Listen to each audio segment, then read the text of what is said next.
So today, the voted topic was science of twins. Now, I have a Patreon account, and a particular patron has put this in. Hello! has put this in as a topic, and it's like tied almost every single week for about a month. So I thought I would go ahead and give this a go and talk about the science of twins. So this is pretty exciting stuff. So these are the Wonder Twins. If you're old like me, or watch old cartoons, Wonder Twin powers activate. They're fraternal twins. What was the tie against? It's almost every single topic that we've covered. It's sparkly. So it's almost every single topic we've covered over the past few weeks have been going against twins. So it's been about a month, and so every other topic that I've discussed has won out and beaten it. So I thought I would talk about it this time. So essentially, what are twins? The types of twins that I'm going to cover are the two main types. We have monozygotic and dizygotic. Now, if you notice, if you break down these particular words, mono means one, di means two, zygotic means zygote, and that's the fertilized egg. So for monozygotic, that's one zygote. Dizygotic, two. So what does that mean, essentially? Well, that means that identical twins come from one zygote that divides into two. So they essentially have the same genetic makeup. We're going to talk about variances there. So that's monozygotic. Now, dizygotic means that there are two separate eggs fertilized by two separate sperm.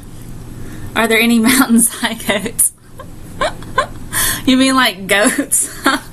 Heterozygous? I think I've seen that joke where it's the goats that have like two different colors of fur, so that's pretty funny. So if we're talking about dizygotic, you have two separate eggs that are fertilized by two separate sperm, but are within their own placenta, all right? And we're going to talk about these different types. So let's look at monozygotic.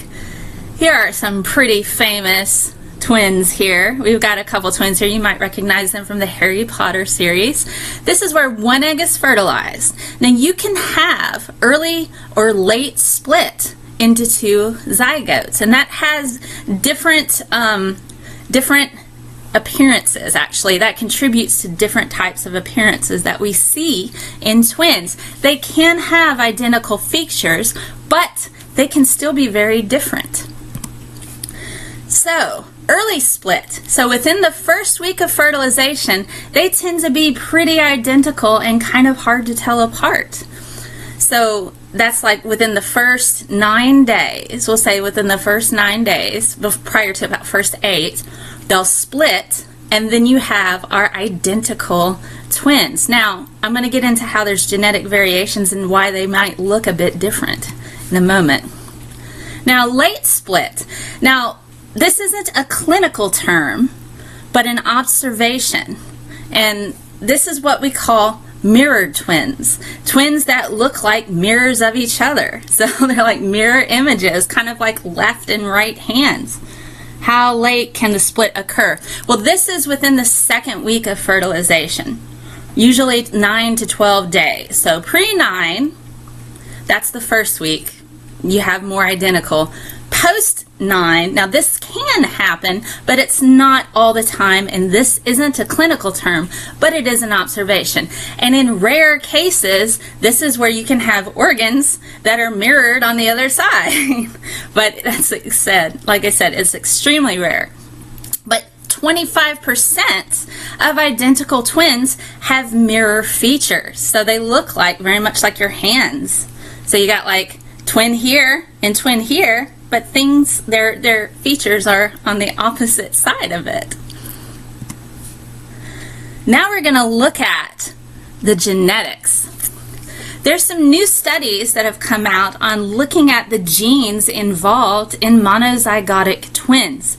Now, the majority of the genome is the same. However, there are regions in that genome that can deviate from that 2-copy rule. Normally we have one copy of one gene and another copy of another we get from our parents. Now, twins can have this. Identical twins can have this. But there can be anywhere from 0 to 14 copies within a particular gene.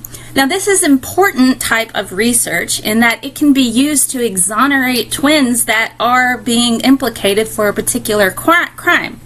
So if you have a twin that's in town and another twin that's out of town, and you're basing it just on genetic material alone, you can implicate the wrong twin and send the wrong one to prison. So this is kind of new genetics that we're getting into, to where this allows some sway in regards to that. There's also variations in feature due to what we call X chromosome dosage compensation. 0 to 14 copies of what exactly? Well, this is not within what we call the conserved DNA. There's parts of DNA that are conserved and don't change, but these are variations that are within a particular gene. I can link you to the paper at the end. So there's possibly repetitions of genetic code. So if it's, for example, you have a CAT, you might have CAT a few times in a section, in a like a non-coding section, something that doesn't necessarily code for a particular trait that's not being used, and it might be shut down because different parts of our genome isn't actively used for things. And so these repetitions can be found in that. ALU regions. I'm not certain what you're asking me with the ALU regions. But these particular regions, maybe that's a term I'm not familiar with, which is possible. I don't know everything. But this is important because if we can go into these sections and check these repetitions, then that lets us know, hey, this particular twin has 7 of these and this other one has 14 at the scene of the crime. We know this person can be exonerated. So that makes it a bit easier. So that helps. Now, the X chromosome dosage, you find this in females, and I will talk a little bit about that when we get to fraternal twins. Now, you have X chromosomes, and in these particular X chromosomes, what you have essentially is you have 2 copies in women. Oh, ALU repeat regions. Well, possibly. I suppose that could be in there. I can look that up and get back to you on that, and I'd like to, because we can talk about that on Twitter.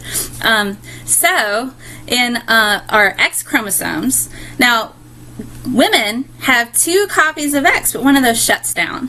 All right, so one of those X's came from their dad and one comes from their mom. And I'm going to get into more details about this soon. But depending on which X shuts down can change and cause variations, especially in women that are twins.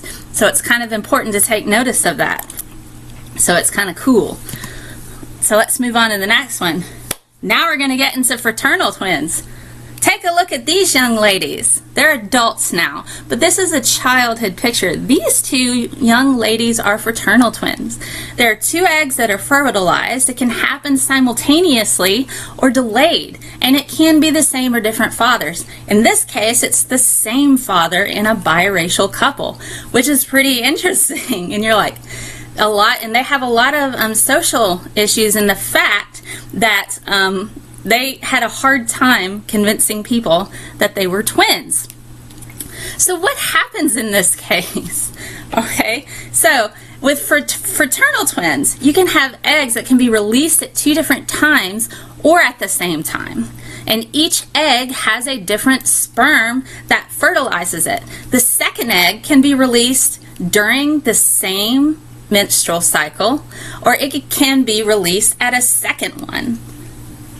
Is there a term for sister twins like sorority twin?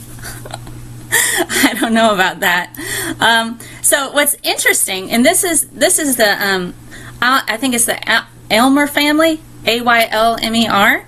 And so what's happened here is the mother released 2 eggs at the same time. The father fertilized both eggs with 2 separate sperm, and you end up with 2 children that have very different traits. This isn't, now it is a bit uncommon to have such a variation of traits, but it's not impossible. And so these young ladies had a very difficult time trying to, show, like, yes, we are fraternal twins. People didn't believe them.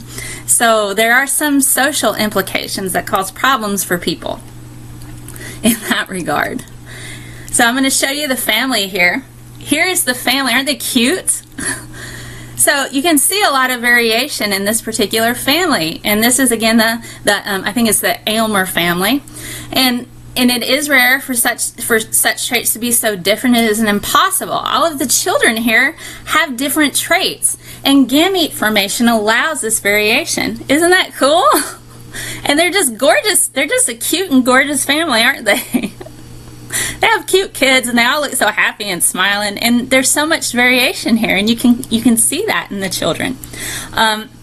So gamete formation, that's the formation of sperm and eggs, allow for certain traits to be more pronounced than others. Crossing over can occur, as well as independent assortment. So what does that mean? That means within the gametes, the two on the right are very similar. Yes, they are. But they are an adorable family. So let's talk a second about gamete formation. So what does that mean? That means, well, when you have your sperm and your eggs are generating, and you're going through the process of meiosis, where you're divvying up the DNA to, because your sperm's going to have half your amount of DNA, and eggs are going to have half your amount of DNA. You put them together, you get a whole person. Well, while this process is going on, you can have traits swap over between these chromosomes. So you might have a chromosome that has completely different traits than another one. So it's pretty interesting that you can see this, that this actually is sharing genetic information and swapping it around. It's another way that we have diversity in our population to allow kind of like a Yahtzee shaking up of different genes and putting them together on a chromosome where they go. So this particular family, though through varying recombination, that's the fancy word for it, recombination, where you have particular trait, and there are so many different genes that can code for a particular trait. You swap it up a little bit, you're going to have that variation. So this particular family, it's not impossible for them to have these different traits show up. So it's important that people kind of understand that. So let's look at this. I'm going to swap over to here. I'm going to talk to you a little bit about this. Mary Lyon studied the process of what we call that X chromosome dosage compensation, where it deactivates. So if we're looking at an early embryo, and we'll say this is a female embryo with 2 X chromosomes. Now this is what we call a calico cat. When we're looking at this calico cat, we see that it has right here, there are 2 X chromosomes. We have an allele for orange fur, and we have an allele for black fur. So because these chromosomes are so big, women, females, girls, they only need one of them active. So the cell division happens, all right, while in the process of the embryo. One of these is going to shrink and become deactivated, and the other one's going to stay active. Now the other one can shrink and condense, and then you have the other X activated. So what happens is, depending on which particular chromosome, X chromosome, becomes inactive, the one that's still active, that allele, that trait is going to show up. So we see parts of this cat have orange fur and black fur. This is another reason why women can be colorblind in one eye and not both. Now, Mary Lyon studied this process, and she won various science prizes for it. Sorry. I meant to stay with the slide, but hey. So she won various science prizes for it. And so this particular term is called dosage compensation. Guys don't undergo this, the condensation of the chromosome. You want to know more about that? So during that process, and it's entirely random, here I'll switch over to this. So it's entirely random on how this happens. And we're still kind of trying to understand which particular chromosome is going to shut down, but it happens early on in the formation of the embryos. And the only time that the X chromosome is reactivated is in the formation of gametes. You don't see it active in other parts of the body. You only see it, open up when eggs are being made. Guys don't need to have their X chromosome shut down because essentially it's needed for life. So that X chromosome is essential. And so while it stays active, the only thing that's on the Y is pretty much coding this as don't be a girl. So we see this dosage compensation happen in women. Guys have XY, that's right. But girls don't need that extra X. So one of those X's shuts down. It's entirely random. But what happens is, it normally, when your cells undergo what we call mitosis, it condenses anyway. And that way, if it's unraveled like that, you run the risk of mutation. So if a particular gene or a particular chromosome is not active in one of your cells, it's going to be condensed. So it doesn't undergo any kind of mutation and it's conserved. For instance, in your eyes, you don't need your liver genes activated in your eyes. So those portions of the genome are kind of condensed and protected. Random equals no. It doesn't mean not well understood. It means it's entirely random. There are biochemical processes and it goes through and it's random which ones undergo. We can't control it. So even if we understood how they condense, it doesn't mean that, the body is weird. It's kind of like it shuts down one of those X chromosomes. Maybe it goes through and goes, hey, and it just shuts this one down. But it is random. It doesn't mean it's not understood. It means it's entirely random as to which one shuts down. That's why when people are carriers of the colorblind gene, normally the normal gene isn't shut down and the colorblind gene is condensed. However, sometimes that doesn't happen that way. And I guess we don't know why it's random, but it is. I guess that's not very helpful. I'm sorry for that. Odd. It is odd. It's one of those odd things. So let's look at the next slide. All right, so let's talk about a little bit more on the genetics of the dizygotics, the fraternal twins as we call it. If they have the same father, then they're 50% similar. If they have two different fathers, then you have 25% similarity in regards to genetic code. And so I don't think I touched enough on how they can have two different fathers. So if you have a mother and she releases two eggs at the same time, you can have a fertilization event right then on both eggs with the same father. And sometimes you can have a fertilization event that's delayed by the same father. Maybe the sperm doesn't, fertilize right away, and so you still have fraternal twins, but one's delayed in regards it compared to the initial fertilization of the other. Also, you can have a woman who has one egg released and then another one released later on and then be impregnated by a different father. Two dads. Well, some cultures, women have multiple husbands. And so this isn't unheard of, especially in populations where resources are exceedingly limited. A woman can marry two brothers to make certain that these brothers are able to procreate and have children, but they don't worry so much about who the father of the child is because they're all shared. Now the mother isn't a sister or anybody like that. They bring her in. And so there are some cultures where that's a possibility, and you can have fraternal twins arrive in that regard if you're worried about societal situations.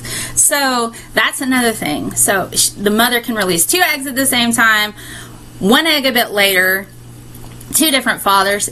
It is a possibility, and it happens every once in a while.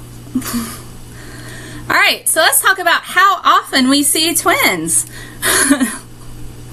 So the CDC did a study from 1998 to 2015. And the birth rate is there's 33.5 sets of twins per 1,000 live births. Now, the triplet or higher order birth rate, that means 3 children or more, tend to be 103.6 per 100,000. So these numbers are considerably less. So we're talking about approximately 10.5 per 10,000 births when it comes to the triplets. Now, the number of twin births in, I believe it was 2015, was 133,155. The number of triplets were 3,871. And then and you'll notice the numbers drop the more babies we have. The number of quadruplets were 228. And quintuplets were even less at that, with about 24. So we're talking about, we see the steady decline in regards to these higher order levels of births. So let's look at this graph I have. Let's check this out. Let me pull this up for you. This particular graph is from the CDC and the study that they did in regards to the higher order amount of births, triplets, quadruplets, and quintuplets. If you see, from 1998, the Hispanic population has been about the same without any kind of change. But the non-Hispanic white, we see the most tremendous dip in the amount of triplets and larger in regards to births. So we have had a decline in the triplet and higher order births since 1998. And we don't have all of the reasons why that's the case, but it is. And so that study you can find on the CDC, and I have links for that if you would like to look more into that.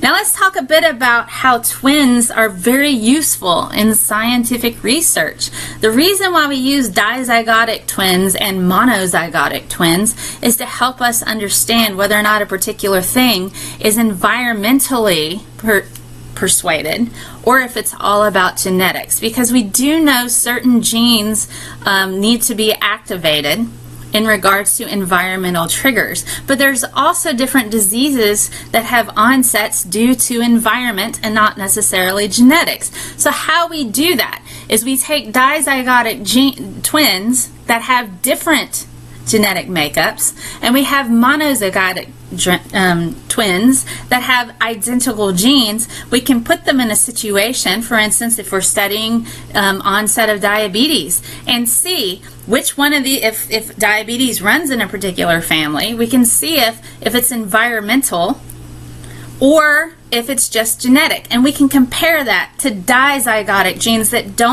twins that don't have genes in common, and we're able to rule out the genetic factor and the environmental factor. So are the effects environmental, or are they truly genetic? And that's where this kind of helps us out with that.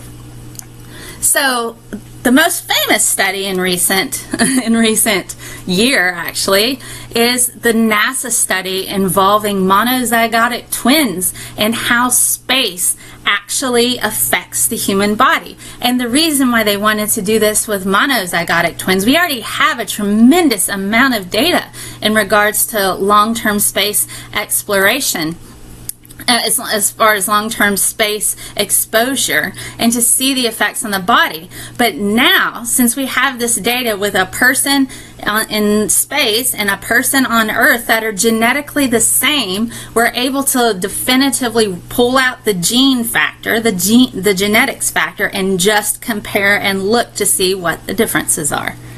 Ground control to Major Tom. Yes. So these two people have the same genes, and they were able to study the effects on them, with one in space and the other on Earth.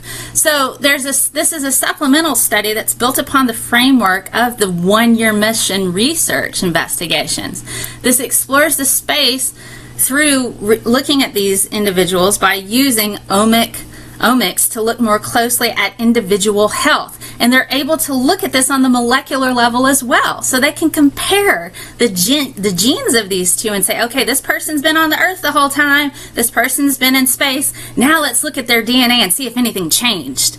So they could take readings before and after and compare and see if there were any differences as well. So this also allows, do the genetics change in space as well? And they can see how it does. So this is also a molecular biology study. So this is a stepping stone towards long-duration space exploration, such as journeys to Mars, and this allows us a bit more information as how this will affect the human body for those individuals that are in space for a long period of time. Now, NASA says they will have a summary that they will publish later on in 2007. So this year, later on, we'll get to read their summary of all their findings and the data, so that's pretty exciting times. So, more information. People are like, what causes identical twins? DNA sequencing and RNA sequencing and chip sequencing, yes. So all the genetics. So they're able to look at all of that now and do comparisons before and after on both to have more information, which is really, really important. So, what causes identical twins? Nobody knows. It is still a mystery to us. So we don't know 100% why that happens. But all pregnant women have a 1 in 250 chance of having twins. And it doesn't run in families. So it either happens or it doesn't. So that's one of those things. There's no genetic precursor to having twins. And it's, you know, a relatively low probability. I mean, so you're able, you know, almost any woman can actually have twins as far as identical. Fraternal twins are a bit different though. Fraternal twins, we have information as to why we get them. They're more likely in older women, and that's largely due to the fact that older women are more likely to release more than one egg. There is the highest rate among Nigerians, the lowest being in Japan. They run on the mother side of the family, and that is believed because of the fact that the follicle stimulating hormone is actually more prevalent not only in older women as they release more eggs, but also because of that ability, because you can see that, you see that run on the mother side of the family. So if a mother has a chance of having a lot of that hormone, then any daughter she has an increased chance of having fraternal twins because descended from the mom. Also, in vitro fertilization. So women who take medication in order to become pregnant, or, you know, and then they harvest the eggs and then they fertilize them in vitro and then they'll put multiple eggs back into the mother, then there is a chance that she will have fraternal twins. There's also new studies to show that genetic variations increase the chances. There's a particular gene that's in charge of that follicle stimulating hormone. So if there's changes in that particular hormone or in that gene that produces that hormone, you're going to have an increased amount of that hormone. You're going to release more eggs, greater chance of all of them getting fertilized. Then you have fraternal twins. So we have a better understanding about that than we do identical ones. So to sum it up, twinning. There are two main types that we've looked at today. Monozygotic, that's the identical twins. Dizygotic, meaning two zygotes, that's the fraternal twins. It can vary in genetics and traits. Now, I should point out that oftentimes, well, not oftentimes, there are cases where twins that were monozygotic were diagnosed as dizygotic because they looked different. We talked about the fact that there can be variations in genes, especially dealing with the X chromosome. So some twins that look different enough, people are like, oh, they must be fraternal. They're actually identical, but those variations in their traits have got them pegged as dizygotic. So that can happen. So you have variation in genetics, not only in those non-coding genes where you have repeats, but also in physical traits. Unknown cause in identical twins, but is fairly understood as to how fraternal twins come about and the causes for it. And it's also quite useful in environmental and genetic studies in trying to determine whether or not a particular disease is solely genetic or if there are environmental implications regarding that. For instance, cancer, breast cancer genes, having people, tested, in a particular environment to see, all right, is it their environment or is it solely genetic? And what are the triggers for this particular gene? Because sometimes genes are triggered by environmental influences.